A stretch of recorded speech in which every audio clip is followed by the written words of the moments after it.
Sa pagre-reveal nga ng possible na kakambal ni Shanks, may kakibat nga rin ito na panibagong pinto tungo sa posibilidad na magbabago sa kasaysayan. Kaya naman sa video nga na to pag-uusapan natin itong mga pagbabago na to sa pagdating netong possible na kakambal ni Shanks. Ano-ano ba itong mga pagbabago na to at sino-sino ba ang makikinabang dito?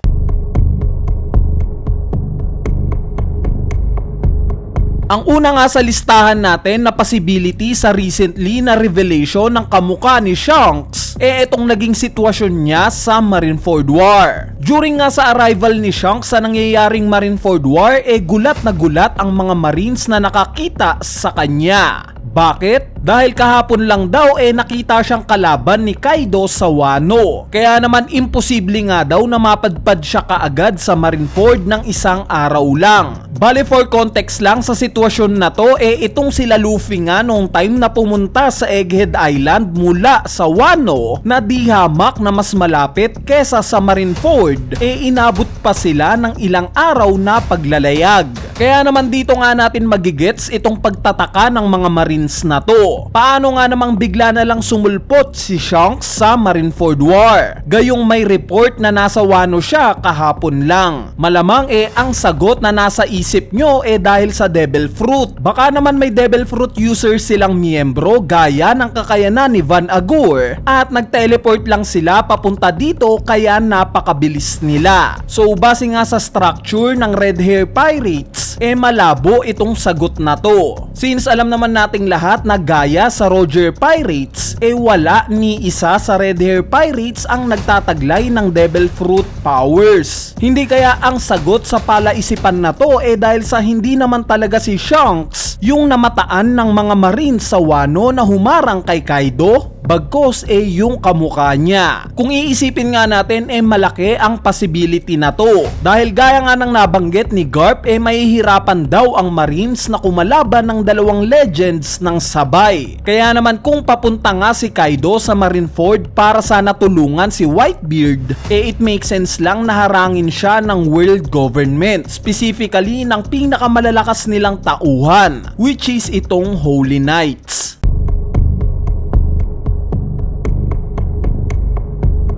In chapter 1131 nga nalaman natin na kilala pala ni Loki si Shanks. In fact nire-refer nga niya ito as coward. Hindi kaya itong sinasabing duwag ni Loki hindi si Shanks mismo? Bagkos yung kakambal niya. Sinabi kaya niyang duwag ito dahil sa pagpe-frame up neto sa kanya na siya ang pumatay sa mismong tatay niya na si King Herald? Kung iisipin nga natin may mga clue na binibigay si Oda na hindi talaga masama itong si Loki at hindi niya kayang patayin ang tatay niya. Ang unang clue na nga dito itong pagiging friendly ni Luffy sa kanya. Alam naman natin na sa buong series ng One Piece nare-recognize nga ni Luffy kung mabait ang isang tao o legitimately na masama ito. At since naging friendly nga siya kay Loki it makes sense lang na isipin na nararamdaman ni Luffy na hindi talaga masama itong si Loki. Bukod nga kay Luffy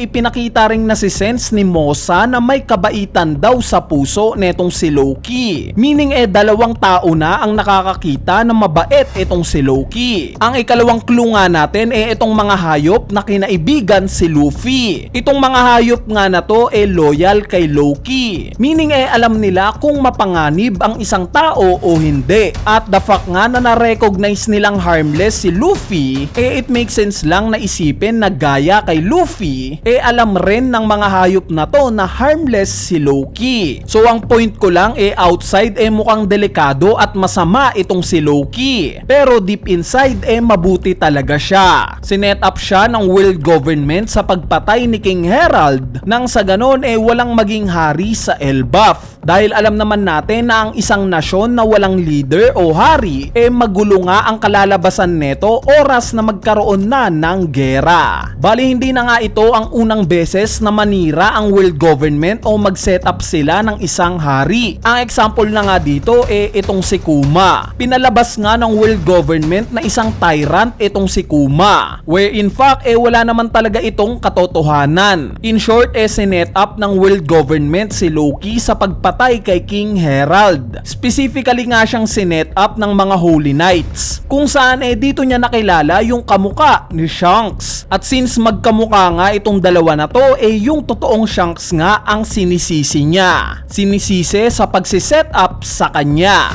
Kaya lumabas sa bibig niya na tawaging coward si Shanks sa harap ni Luffy. At itong buong pagsiset up nga na to pinaniwalaan kaagad ng mga Giants. Base nga sa history hindi na rin nakakapagtaka na mabilis maloko ang mga Giants ng Elbaf. Since although malalaki nga sila at malalakas physically, nagpapakita nga sila na parang mabababa ang mga IQ nila. Gaya na lang netong matagal na paglalaban nila Brogy at Dory sa Little Garden. Ang rason nga sa pag-aaway nila na to ng ilang taon dahil lang sa argument kung sino ang merong mas malaking isda ang nahuli sa kanilang dalawa. Ipinakita rin na mabilis lang silang naisahan ni Mr. 3. Sila Oimo at Kashi naman mabilis lang ring nauto ng world government. At finally itong pagpapaikot ni Mother Carmel sa buong Elbaf. In short hindi matatalino ang mga Giants ng Elbaf. Kaya naman hindi na nga nakakapagtaka kung bakit mabilis silang naniwala na si Loki ang pumatay kay King Herald.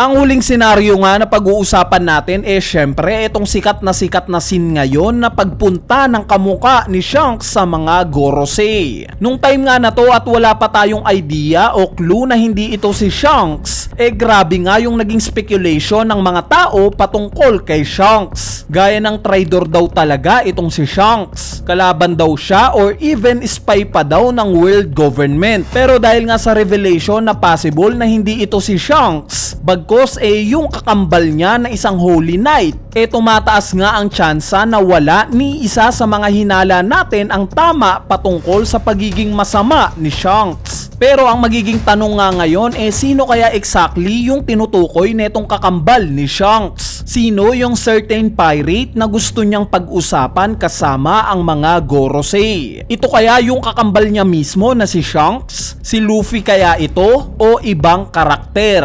Bali ngayong mas nagkakaroon na nga ng paglilinaw na magkakaroon talaga ng kakambal itong si Shanks, nakikita ko nga ito as substitute para kay Luffy. Dahil alam naman natin na sa pag-uumpisa ng paglalakbay niya sa New World, ini-aim nga niya na talunin ang lahat ng mga Emperor. At since tapos na nga niyang matalo ang dalawa sa mga ito, which is sila Big Mom at Kaido, ang natitira na nga lang itong sila Blackbeard at Shanks. Kung magkataon nga at maglaban sila Blackbeard at Shanks at matalo si Shanks, ang ibig sabihin lang neto kailangang talunin ni Luffy si Blackbeard. Pero kung mangyari nga ito wala nang tsansa pa na makalaban niya si Shanks, since tinalo na nga ito ni Blackbeard. Kaya naman dito nga ngayon papasok itong kakambal ni Shanks. Possible nga na kasing lakas ni Shanks itong kakambal niya, at ito yung papatumbahin ni Luffy para lang ma-prove niya sa atin na talagang tatapusin niya ang misyon niyang tatalunin ang lahat ng mga